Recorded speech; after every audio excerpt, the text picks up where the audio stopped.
Welcome everybody, thank you for coming. So tonight is a really exciting evening because we are talking about the Buddy Scheme. And the reason that it's exciting is because this already means that you have got to know an international student well, and that you are hoping to support them through what is a really important phase. Either they've become a Christian here, or they've made a significant step of faith, or they arrived as a Christian and they really have developed in their faith. And the reason that this scheme has come about and is exciting to be able to support students is because what we do at Transformations is not just, and in your churches, it's not just about the numbers, it's not just about the big event, but it's about helping students to know God, to be transformed by God, so that when they go back home, they can bring God's transformation. And supporting them through this really important time is really, really helpful. And Joy's going to share with us in a minute about some examples of how she's seen it really help some people. And so I'm really excited to be able to be here tonight with you, and excited about who we have sharing. So Joy is our returnees worker at Transformations, and she's going to be sharing about her experience of running this scheme for the last, is it a year or 2 years? 2 years. 2 years. And Jeff is a professional coach who is going to help us thinking about listening and asking good questions, because you will be helping students who will be experiencing situations and asking you questions that you may not have experienced before. So really what tonight is about is helping you to be equipped to answer, well, not necessarily just to answer questions, but to know how to respond when students ask you questions about things like arranged marriages or pressure from parents or ancestor worship that you might not have experienced before. So Jeff is going to be helping us with that, which is really exciting. So I'm going to pray for us, and then we'll do some introductions, and then Joy and Jeff will share. Heavenly Father, thank you for the changes that you brought in our lives, that you've brought us to know you by your mercy and grace. And thank you for the changes that we've seen in international students' lives. We thank you, Lord, that you are at work, and we invite you in this evening, Lord. Teach us, help us to learn, help us to understand more about how to help our friends who are going back. And I pray, Lord, that you would help us all to get something really useful out of this evening. In Jesus' name, Amen. Joy. Good evening, everyone. My name is Joy. Like Phil said, some of you already know me quite well and see my good side and my bad side. But today is my privilege to share with you what actually happened in the past 2 years when we were, I think Phil and Rhiannon started this program, Buddy Scheme. And I was one of the few members at the beginning. I was somebody's buddy, I think, when we first started. And afterwards, I took the project and moved forward, and we had 2 years Buddy Scheme already. So the picture you see here, which we took in this April, April this year, we went back to China. The reason I chose this picture is not because it's particularly nice and I'm in the center, because when I actually look at these people, apart from these random British people and the students, Emma, Xiao, Li Tai, Cecilia, Ruby, and I think Tammy, and myself, and Chen, Jake, and Sylvia. All of them, apart from Tammy, were part of our Buddy Scheme. And I was thinking, hang on a bit, if without this Buddy Scheme, how can we maintain this contact with them? How can we know how are they doing? How can we just call them together and meet us in Shanghai? And we actually did a retreat for them and help them to build this network with each other. Because once the British team came back, and it's them who will be each other's support in the long term. So I was thinking about actually what we are doing here for the short term, 6 months Buddy Scheme, but for the long term it's been very beneficial for them.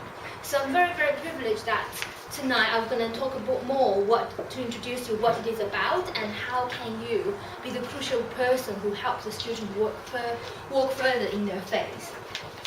So as I said, this is our 4th year actually. Yeah, because I started the 2nd year and 3rd year, and this is the 4th year. So normally we would like you, if you could commit into 6 months commitment with students and make So you and the student would need to agree that be each other's buddy. I will talk more how you're going to initiate this conversation. And for those who either they have already met their commitment here, say they want to follow Jesus, or if you think they would need further support when they go back, it doesn't matter. It really depends on the case. Okay? So I think because you are here tonight, so I assume that you already have somebody in your mind or you could approach. So we would like to see your 6 months commitment with the student. But it sounds quite a long time, but I'm talking about the bottom line, but you can commit as much time as you would like, and God bless you. And if you could just spare 1 hour per month to just, intentionally making contact with students and have meaningful conversation, that would be great, because that's what we find most helpful. And later we're going to talk more how to make this kind of meaningful conversation, and Jeff would know much more than me. So you could do it through Skype, and I assume most of you know what Skype is, yeah? And WeChat. Okay, fine. WeChat is a phone app. Basically, if you have a smartphone, you could download it, and it's an app run by a Chinese company, which is like the majority of Chinese students or Chinese person use. So if you are thinking about buddying with a Chinese student, or if you are working with a Chinese student, I highly recommend this. I even recommend the University of York use this to advertise their event, which has been proved highly successful. So, and also I think this is the quickest way you could get a response from Chinese student. And now I also notice not only Chinese student, but also Chinese speaking, like Taiwanese, Hong Kong, and people from these kind of places are all using this as well. And even some Europeans, if they want to make friends with Chinese-speaking students. So these are, I personally think these two are the most helpful way. Because email, when I think about, when I was working in China, I don't really use email that much. So email, if you email them, first of all, it's like a written communication. It doesn't have this kind of interpersonal like dialogue style. Whereas WeChat, you can even just make a phone call through internet, which I personally think is very, what is the word? Economic? Efficient? Economical. Economical, yes. Save lots of money, and it's quick and fast, and you can send them voice message as well, so they can just directly hear your voice, even though they didn't pick up directly. And Skype, just making phone call and stuff.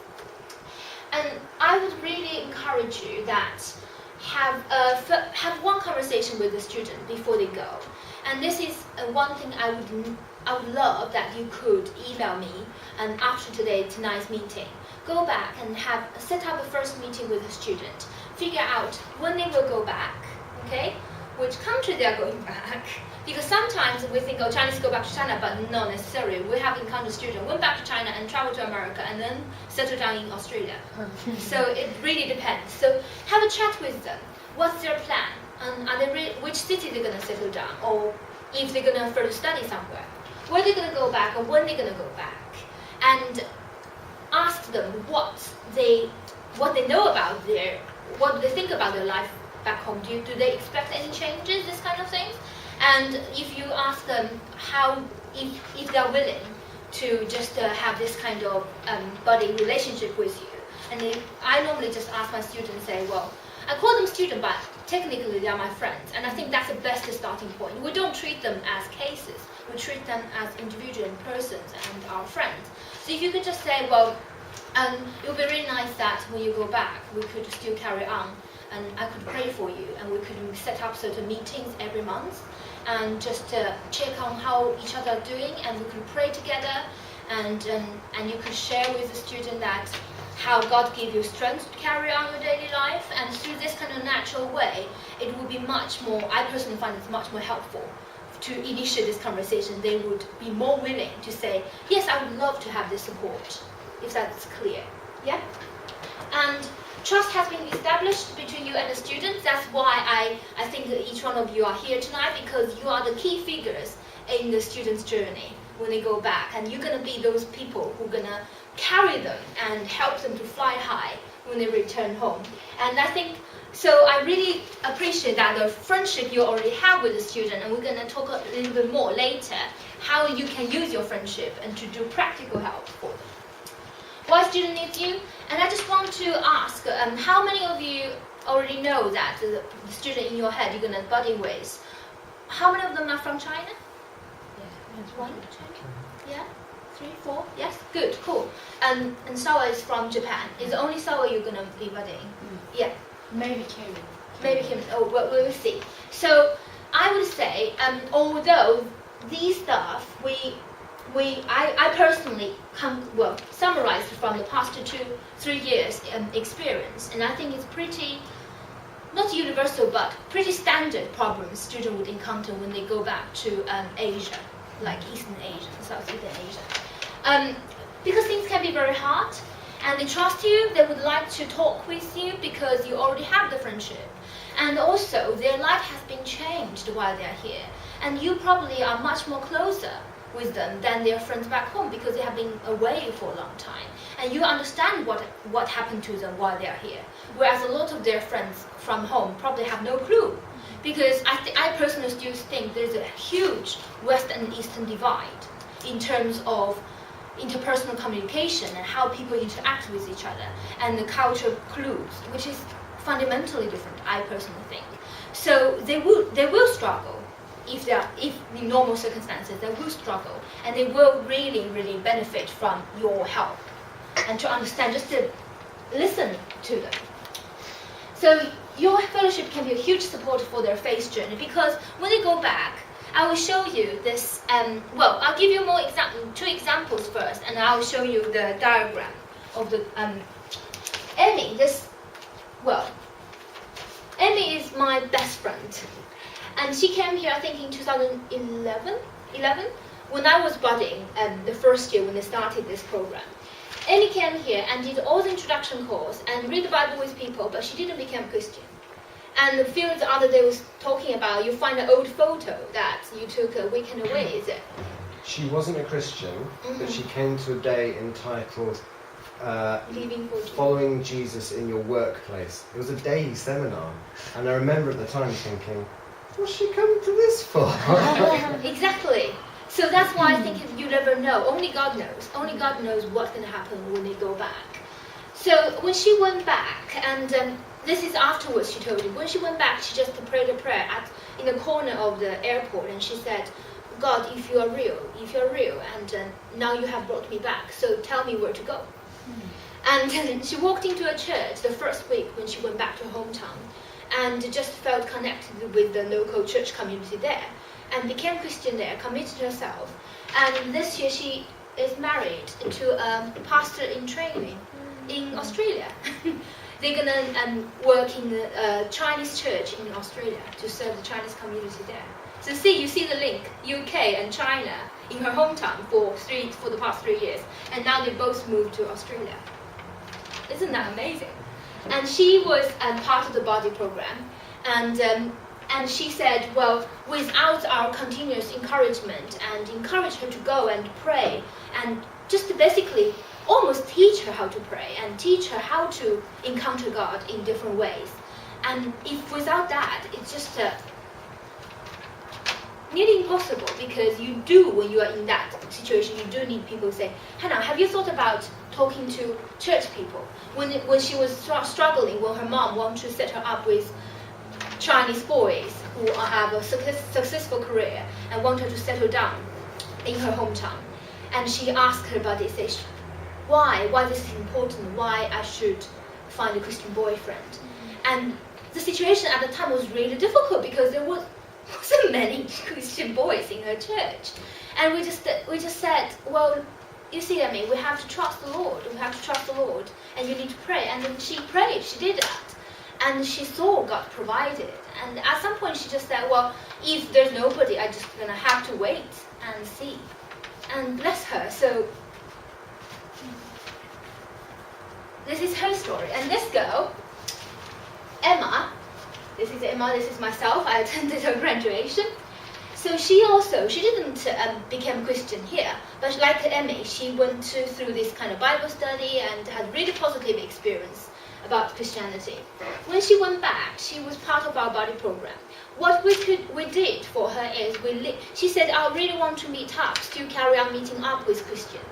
So through our network around this country, we find somebody who's working in Beijing, an organization called Bridge, if you know that, yeah. So a lady called Nia basically meet up with her and took her through their fellowship courses, and then she can meet her life there. And now she's Cecilia. Also, these three girls are my favorite. So they all went back to Beijing, and they basically get to know each other through our work. So we introduce them to each other. They become really good friends. And now Cecilia moved down to the south part of China now. But when they were together, they're basically helping other return students, to help them to find the church, help them to encourage them to pray. And sometimes I was thinking, they are just like pastors. They will visit the student who just returned and report back, saying, oh, I have met this person.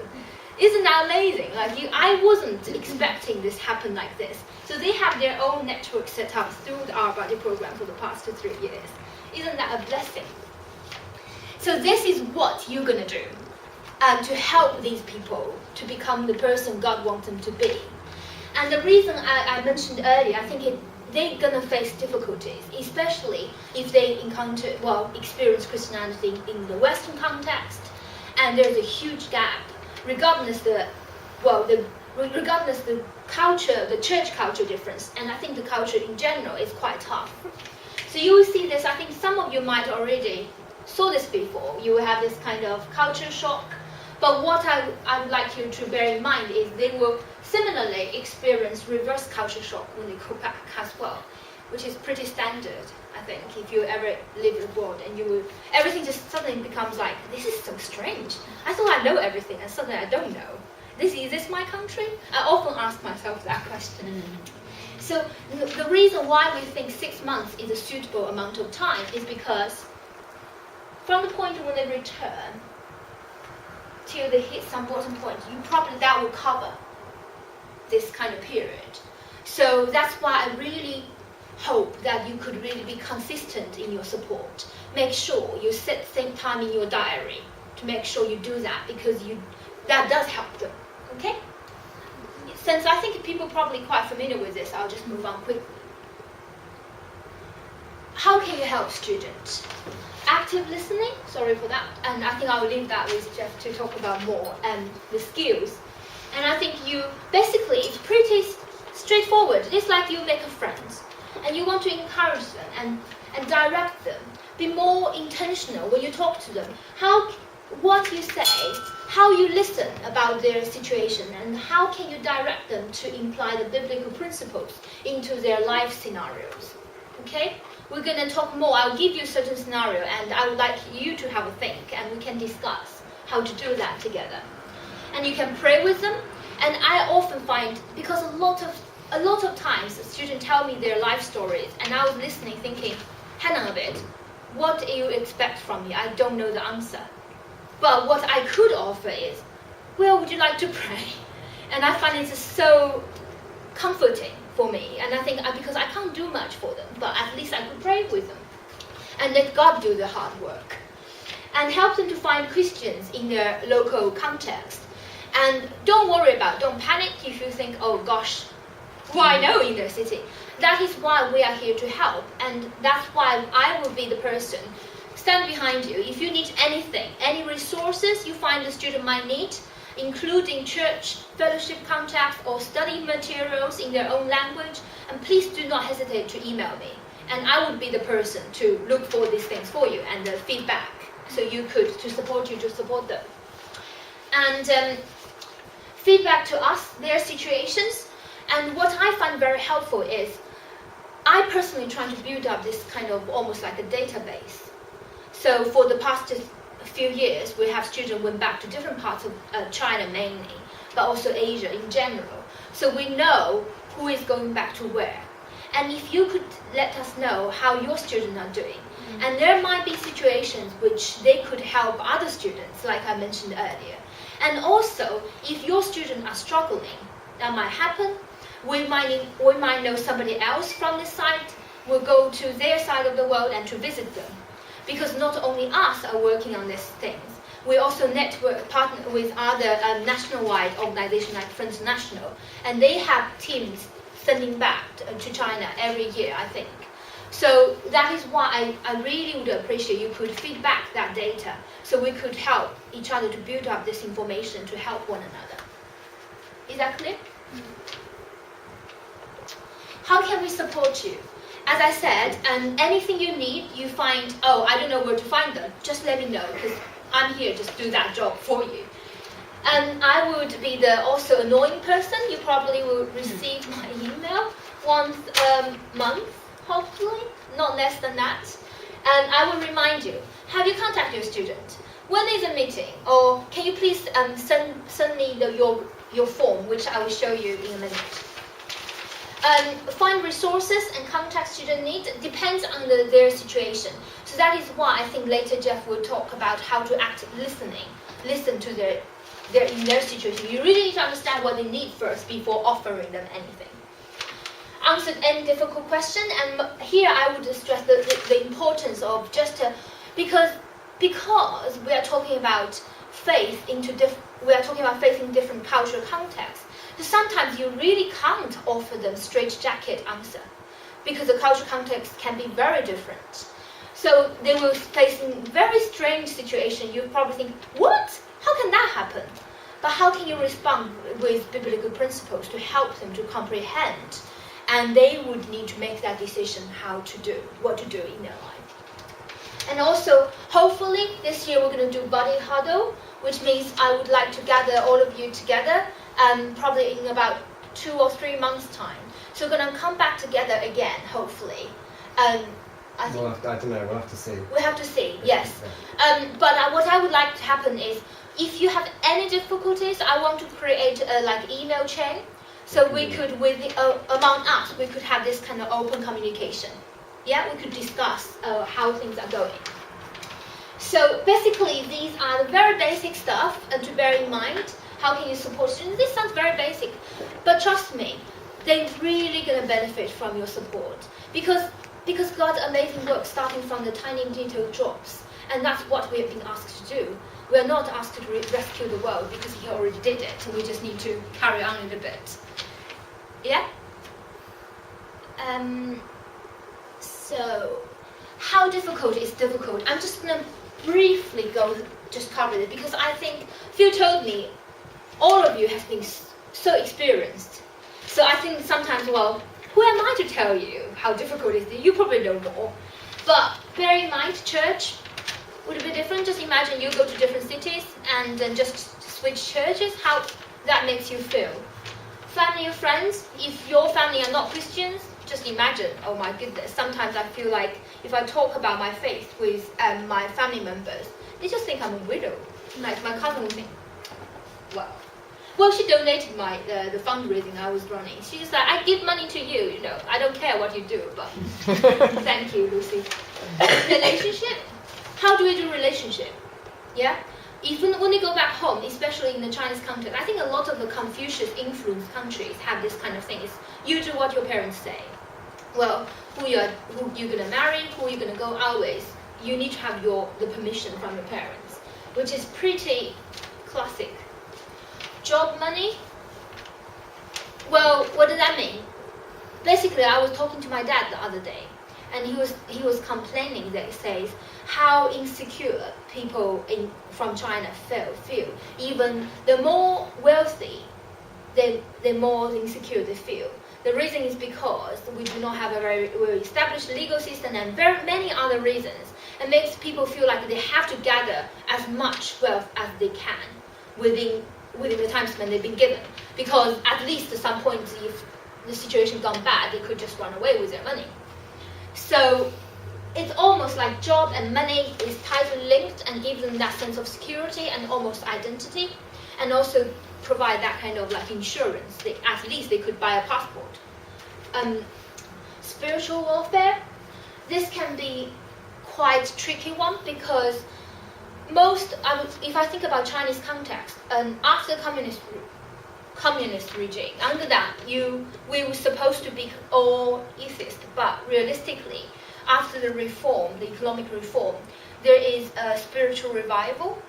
And a lot of scholars has already wrote about it. Says, well, Christianity, alongside of all other religions, including Buddhism and Islam, is reviving in China. So on this kind of also folk religion as well. If you have a chance to talk to people like my mom, and she will tell you all sorts of strange practice her friends is involved in. So you see these kind of spiritual things coming back. But I think this is a really crucial time because you are supporting students who know the true God. Yeah? And how can you bring that into their context to reassure them? Don't need to worry. Even you see your families are worshipping idols, and you don't need to panic. But how are you going to do it? I think we can give more example later. The business of life. I would like to ask Micah, do you have anything to say about the business of life since you just came back from China? Do you mean the busyness? Yeah, the business. Very busy. People are very busy. What does that mean? So for many Chinese students, many Chinese students who go back and get jobs, it means working jobs that often require you to work outside 9 to 5 hours. So most will arrive before 9 and leave after 8. And when you're living in a city where you're commuting, and there are other expectations that you need to socialise with your work colleagues and things like that, many students are out of the house for 12 plus hours a day. And that's consistent throughout the week and often on a Saturday as well. So there's huge pressures for time for many young workers in China. Before you went this time to China, did you expect that? Is that bad? I did expect it because of what I've heard of Japanese expectations of work and Chinese expectations of work. But the reality of being there is very different to knowing that that's going to happen. Yeah. So the reality of being in a situation that is that busy is very different to knowing, it's going to be busy, because the physical tiredness is quite something. So you probably will hear a lot of complaints, and the student just tell you, I'm so tired. And sometimes I could be naive and say, why are you so tired? Well, no, that is why.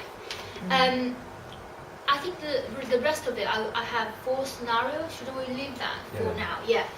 Hannah, before that, let me just double check. I would like to show you briefly. So this is a form I would like you to fill. Although you could see, if you don't mind, pass around a bit. So every month I will send you this form, and every month I will chase after you, says, have you filled in your form? But although it's quite a standard question, but I think this is a helpful way for you to structure your conversation with them. Yeah? And I would like you to please try to send it back to me so I could put them into the archive. It doesn't need to be detailed. It's just literally bullet points. And actually, it can be helpful for you to look back, because if it's a whole month until your next conversation, you think, oh, I had a really good conversation with them. Yeah, what did we talk about again? So it's just something, just give you just some general ideas. You don't have to write an essay. Yeah. Hang on. Thank you, Joy. There was a lot in that. Does anybody have any questions for Joy before we move on? I just had a thought that it was really good. Early on, you said something about when you pray, share yourself with them as well. I think one of the things we often do is be there exclusively for them, and we don't ask them to be there for us. And actually that can give them a lot, that can encourage and empower them when we say, okay, I'm going to share some things with you that I want you to pray for me about as well, because then it doesn't set us up as well as like, I'm the good Christian and you're the one that's learning. Absolutely. It's more a partnership with each other. Yeah. And I absolutely agree with you. I think that because we're talking about starting this based on your genuine friendship, rather than like clinical, like you are right. Like I'm your counselor and I'll see you once a month. Yeah, exactly. And I think that's not helpful. And I think a lot of cases which the relationship doesn't work is because it's a relationship based on that, and people took it too professional. Right. But if we think about God is relational, we really need to get to know the person and treat them as a person to be able to bring God into their life rather than just say, hey, this is standard answer. Have you recited it? That kind of thing. Yeah. Anybody else? What other questions do people have? What have you found, so the fact that they work so much and that the busyness of life, how have you found actually getting something in the diary with them? That's a very good question. Yeah. Because you have to bear in mind you have time differences. Yeah. And I think China now is 8 hours different. But it's not impossible. And which means when they are depends on your job as well. Yeah. So you probably will have to wait till weekend or things like that. Mhm. Because I think in China in the late night or evening would be afternoon for us, early afternoon for us. So what happened before is when the student and her buddy couldn't find a time to meet, and that is when if you have been trying to fix it 1 hour, let's say, and it failed, and I think WeChat is a good way to start because you could just leave instant message and say that they can still hear your voice. Yeah. And I personally think if you could mix with Skype and WeChat would be the most helpful way. Because, for example, I like to make the conversation, I would like to maintain that kind of casual friendship chat with them on WeChat. And so I tell them what I'm doing at the moment, and they sometimes just reply when they have time. So we know vaguely what's going on. So by the point when we actually have a conversation on Skype, it's not like completely, okay, tell me what has happened. You know what I mean? That's good. Yeah, so I think WeChat would be definitely the rescue thing you could use. Yeah. I found that it's nearly always at 2, 3 or even 4 o'clock in the afternoon here that works best. Right. So that would be 10, 11 or midnight. For them. Yeah. Because then they'll be at home Yeah. and that's the time that they know that they would be able to get Yeah. on their own internet connection. So that normally works. Okay. I don't think I've ever done actually something outside of that time. You're right. Yeah. Because you're Skyping them at 4 o'clock in the afternoon. Is this midnight? Yeah. Yeah. I'll go to bed soon. Yeah. Yeah. Okay. But you might get students if they do work until 12, and then some of them you can have somebody who would actually say, well, I could do Skype at 2 o'clock in the morning, if you're lucky. Yeah. Another thing I just want to emphasize is, I will email you this as well, but if you could just note it down if you want.